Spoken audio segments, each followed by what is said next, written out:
issues, indigenous issues, war,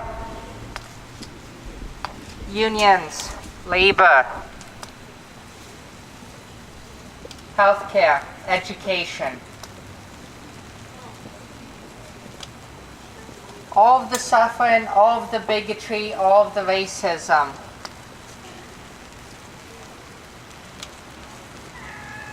How do you deal with that?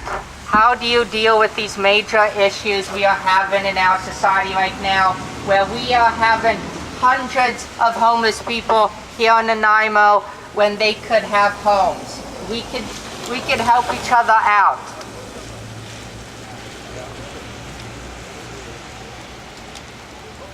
We at the Nanaimo Social Action Network like to think that solving these issues comes from the community and from dialogue with each other. These great injustices, how do you deal with this?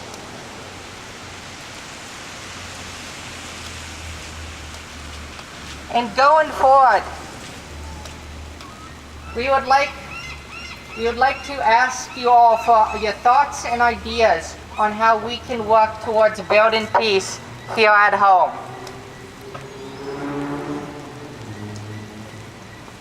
And with that, we have a 2-minute time limit on the open mic, so if you go with 2 minutes, you're done. Or whatever. However, if you're playing a song, which by the way, you can play more songs. We love a song. And so that's what I want to propose going forward for the community. That's what we, talking to lots and lots of community members, we think that lots of people in the community want to see and want to build towards. So bring your ideas, bring your thoughts, bring your perspectives, bring your unique histories, stories, whatever you're comfortable with. We just want to make friends. We just want to love one another. We just all want to be human at the end of the day. I'd like to open the mic now. Would anybody like to speak? Nobody else will. I have an Please idea. do. I'm going to try without the megaphone here, but my name is Jim Sanka. I've been a student of politics since Dwight Eisenhower, and me and my friends talk about what we can do all the time. I mean, we preach to each other a lot, and that feels good, but I've come to the point where I think there's more positive things that we can do, and I have a plan that I think is very easy to implement, and it'll be very effective. It's more long-term, so it's not something that's going to happen over the next few years. But my idea is to lobby and work towards the Department of Education right across the country, the individual provinces, because it's a provincial thing, to make it compulsory to teach critical thinking, and the next generation will figure a lot of things out. There's other things we can do, of course, so I'm not discrediting anything else. So I'm starting to implement this plan, and if anybody's interested in working with me to do that, it's sort of a long-term thing, but I've got a plan in place, and I'm starting to do it now, starting with BC. And if you want to find me, my name is Jim Sanka, S-E-N-K-A, and I'm on Facebook, and if anybody's interested in working with me to start doing something like that, feel free to contact me. Thank you. I've got a real good book if anybody's interested. It's called Confessions of an Economic Hitman. I don't know if anybody knows that book. John Perkins. Good read. Thank you.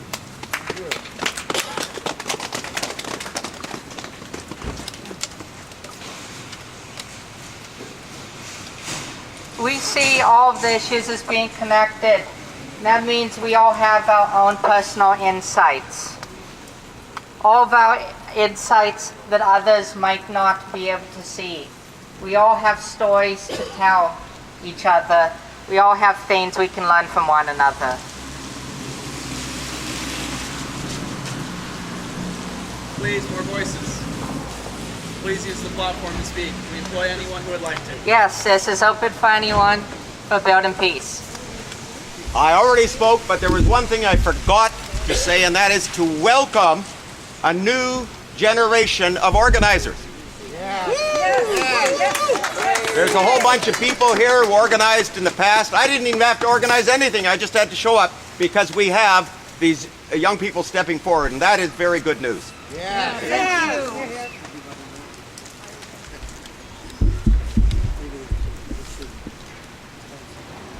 We had some more speakers who unfortunately couldn't make it today.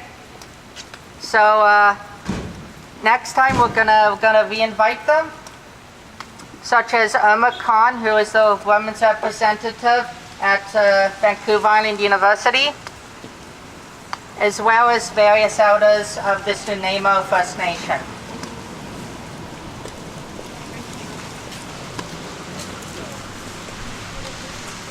Where's the on button? Yeah, it's just a trigger. Yeah, you're just speaking.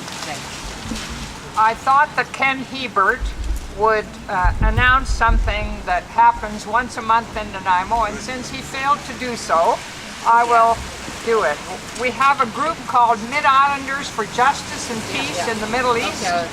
Our focus has been on the plight of the Palestinian people, particularly on the people of Gaza. So once a month we stand on the street corner with signs saying Free Gaza, End the Occupation of Palestine. All these issues are connected, especially all the issues in the Middle East. So if you have a free hour from 12 till 1 on the last Friday, always the last Friday, come and join us. We sometimes get it together to have print material to pass out. And I think at our next one, which is next Friday, we should have something about the background to what is happening in Iran. And if we're looking for reading material, the best source book that we have is written by Stephen Kinzer, and it's called Overthrow. And Stephen Kinzer has also written books about many other overthrows, all carried out by the Americans. And I think that if we're going to speak out on these issues, it helps to learn more about them. Where do you meet? We meet at the corner of Terminal and Commercial, and on all four corners. Thank you. 12 to 1, last Friday of every month. We need more people. Once in a while, Ken Hebert says, do you think it's worth our while? Because we're still the same numbers we were 10 years ago. But people come and go, and we've actually educated a lot of people. We get into really good conversations. And one person who came one time said, do you have any idea what Gaza means? So we said, yes, we do, and Gaza is a place on the map, and we talked about that, and he said, no, you're advertising Free Gaza, and it means free food. So when he came back a year later, he lives in Victoria, when he came back a year later and he repeated the question, I said, yes, I know what it means, we met you before, and we haven't forgotten that Gaza means food. And that's one of the things the people of Gaza are desperately in need of. I read yesterday, and it made me weep. The Israelis are spraying poison on the fields of Gaza. Their water is already poisoned. Now their food will be more poisoned than it already is. So come and join us on the street corner.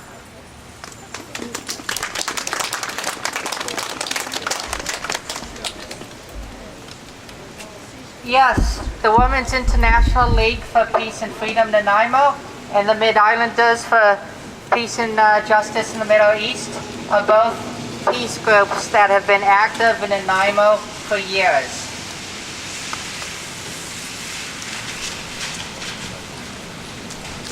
Hello everyone, as an Iranian Canadian living in Nanaimo, loving Nanaimo and calling Nanaimo home, I really appreciate you, all of you coming here today. As an Iranian Canadian, I've always wasn't interested in politics. I've never understood it, and I'm still not understanding politics and not knowing what's going on. However, we all understand humanity and kindness and peace. And thank you all for your kindness, for showing that we all can live together regardless of background, ethnicity, religion, because we are all human and we know how to be kind to each other. Thank you so much.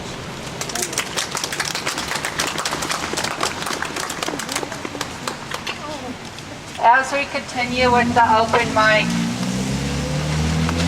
we have the large meeting room in the library booked, so we will have a place to share tea and snacks, to communicate with one another, and to share our ideas, our thoughts, our stories, our feelings. So we have that opportunity to make some friends, all of us. Opportunity to keep building peace and to keep up in the struggle against war, against oppression, against hatred. That we have an opportunity here in Nanaimo. I'm sure many of you have seen that there is a lot of political will for something to change. Something has to change. And that starts here at home.